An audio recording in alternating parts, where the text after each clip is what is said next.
안녕하세요. 2025년 12월 8일 월요일 젊은 비전 아침 묵상 시작하겠습니다. 오늘의 본문은 시편 137편입니다.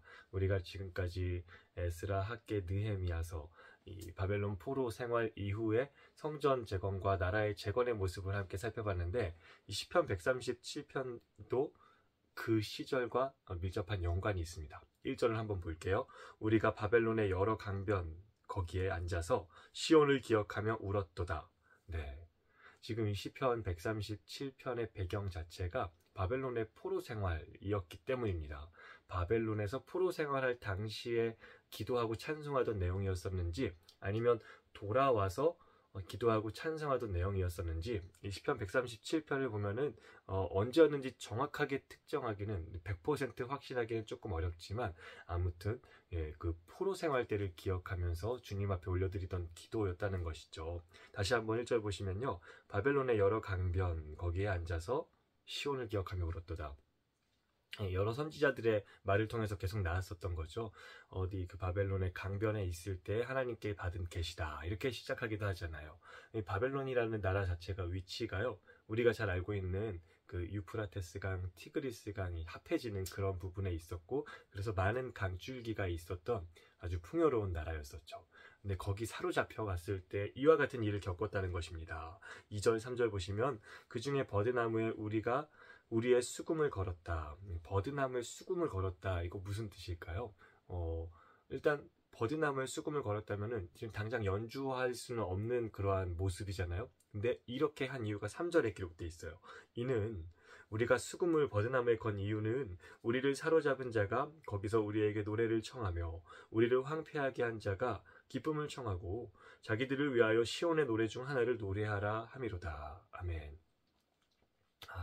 이 수금을 연주하지 않겠다라고 선언한 이유는요, 그들이 그 바벨론 사람들이 우리에게 노래 좀 해봐라, 좀 기뻐해봐라, 너희 잘하는 그 시온의 노래 그것 좀 해봐라 라고 했다는 것입니다. 시온은 예루살렘이죠. 이 시온의 노래가 상징하는 것은 무엇입니까? 이건 찬송입니다. 그것이 4절에도 나와 있어요. 우리가 이방 땅에서 어찌 여호와의 노래를 부를까. 아멘. 그러니까 지금 포로로 잡혀온 이스라엘 사람들을 향하여서요, 이 바벨론 사람들이 지금 찬송 좀 해봐라, 너희 여호와께 했던 그 찬송 좀 해봐라 라고 하고 있는 것입니다. 이게 지금 좋은 마음이 아니죠. 무슨 뜻이 내포되어 있는 것입니까? 자, 그렇게 너희가 강하다, 위대하시다, 전능하신 나의 주 하나님은 능치 못할 일이 전혀 없네. 우리 어제 젊은비전교회 예배 때도 찬송한 내용인데요. 이렇게 찬송하던 하나님이 봐봐, 지금 너희 포로로 끌려와가지고 우리한테 조롱당하고 있는데 과연 어디 있냐 라고 비웃고 있는 것입니다. 비아냥대고 있고 모멸을 주고 있고 조롱하고 있는 것입니다. 그들의 하나님을 조롱함으로써 그 하나님을 여전히 섬기고 있는 그 백성들까지도 조롱하고 있다라는 것이죠. 그래서 이들은요, 우리가 수금을 연주하지 않겠다, 너를 위해서 연주하지 않을 거야, 우리의 찬송은 오직 하나님께만 올려드리는 거야 라면서 수금을 나무에 걸고, 그러나 이 비통한 마음 금할 길이 없어서 시온을 기억하면서 울었다라고 하는 것입니다.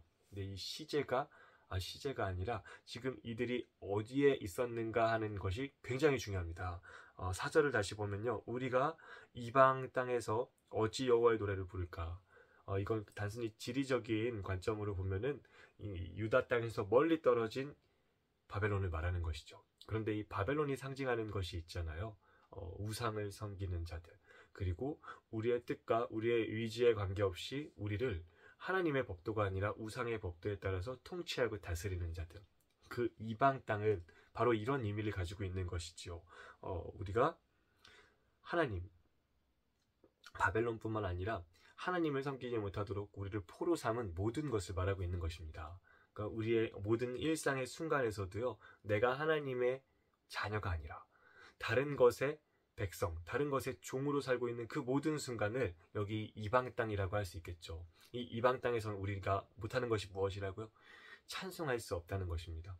그곳에서는 우리는 애통하는 것이 마땅하다라는 것을요, 우리에게 이 시편의 기자가 말해주고 있는 것이죠. 그러면서 한 가지 간구하는 것은 무엇이냐면요, 5절과 6절입니다. 예루살렘아, 내가 너를 잊을진대 내 오른손이 그의 재주를 잊을지로다. 내 오른손이 그의 재주를 잊을지로다. 이게 뭐냐면은 내 오른손이 말라갈지로다, 직역하자면은 그렇게 되는 거예요. 그러니까 오른손이 쓸모 없어질 것이다 라는 것인데, 지금 이거 뭐 하는 것입니까? 저주하고 있는 거예요. 자기 자신에게 저주하고 있는 것입니다. 내가 만약에 예루살렘을 잇는다면은 내 오른손이 말라 비틀어질 것이다. 그러면은 자연스럽게 수금을 나무에 걸지 않아도 찬송할 수 없게 되겠죠. 오른손을 할 수 있는 수많은 것들을 할 수 없게 되겠죠. 오른손이 상징하는 것은 또 힘과 능력이기도 한데 그 모든 것들이 못하게 된다는 그 큰 저주이죠. 그런데 언제 이 저주를 스스로에게 받게 된다고 지금 말하고 있는 것입니까? 예루살렘을 기억하지 못할 때. 자, 두 장소가 되게 대비되고 있는 것을 느끼시죠? 이방 땅과 예루살렘, 바벨론과 예루살렘. 영적으로 포로된 곳과 하나님이 함께 하시는 곳.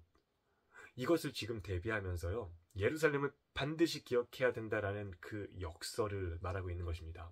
자기 자신에게 저주를 내림으로 인하여서 오히려 예루살렘을 반드시 기억하겠다라고 역설적으로 다짐하고 있는 것이죠. 6절도 마찬가지입니다. 내가 예루살렘을 기억하지 아니하거나 내가 가장 즐거워하는 것보다 더 즐거워하지 아니할진대 내 혀가 내 입천장에 붙을지로다.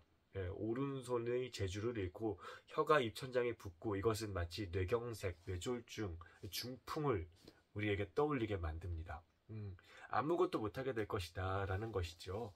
언제요? 예루살렘을 기억하지 못할 때, 그리고 예루살렘을 내가 가장 즐거워하는 것보다도 더 즐거워하지 않을 때. 예루살렘이 상징하는 것이 무엇입니까? 하나님의 통치입니다. 바벨론과 대조되는 개념이죠. 그리고 또 예루살렘에서 주님이 약속하신 것, 포로 생활 이후에 가장 먼저 만들라고 하신 그 성전이 의미하고 있는 것, 그것은 하나님이 우리와 함께 하신다라는 것이죠. 하나님이 우리와 함께 하신다. 하나님이 나와 동행하신다.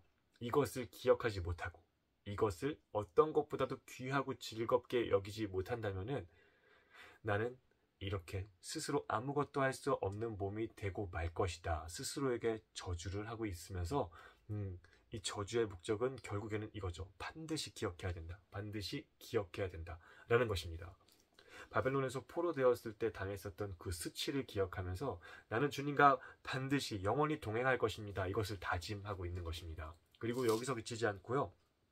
어쩌면 우리 이 상처 많고 문제 많고 갈등 많은 사회 속을 살아가고 있는 우리가 꼭 해야 할 기도를 하고 있습니다. 7절을 보시면요. 여호와여 예루살렘이 멸망하던 날을 기억하시고 에돔 자손을 치소서. 저주하고 있습니다. 자기를 저주하다 말고 이제는 에돔 자손을 저주하고 있습니다. 에돔은 누구입니까? 에서의 후손들이죠.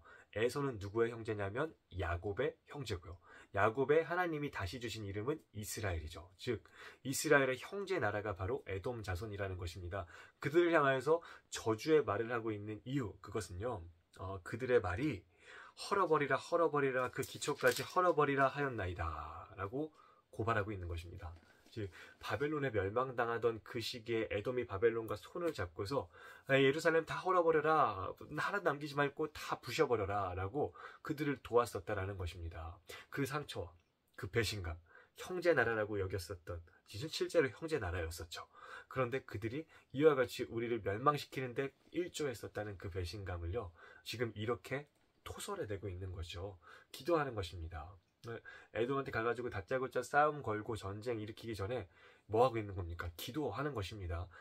다윗이 그랬었던 것처럼요. 원수를 향하여서 먼저 내가 내 감정적으로 내 기술의 힘을 가지고서 맞부딪히는 것보다도 하나님 앞에 먼저 기도하고 있는 것입니다. 그렇게 했었던 다윗은 어떻게 됐습니까? 그 최대의 원수였었던 사울을 향하여서 어마어마한 저주시를 내뱉었었던 다윗인데도 불구하고요. 참고로 109편입니다. 10편 109편.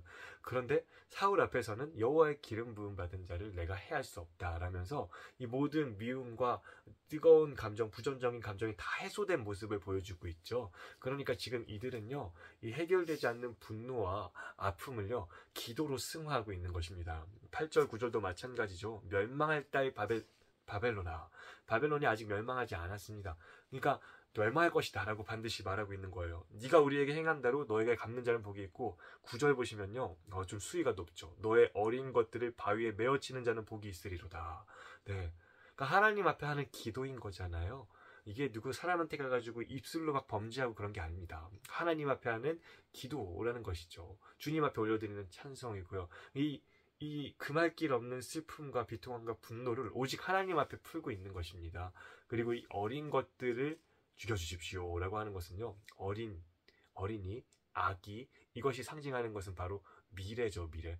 그래서 사사기 이후에 바로 이어서 배치되어 있는 이 사무엘상에 나왔었던 아이를 임신하지 못하던 한나의 이야기는요, 사사기 이후의 암흑 같은 시대 이후에 소망이 없는 것처럼 보이는 이스라엘의 상태를 상징하는 것이기도 하죠.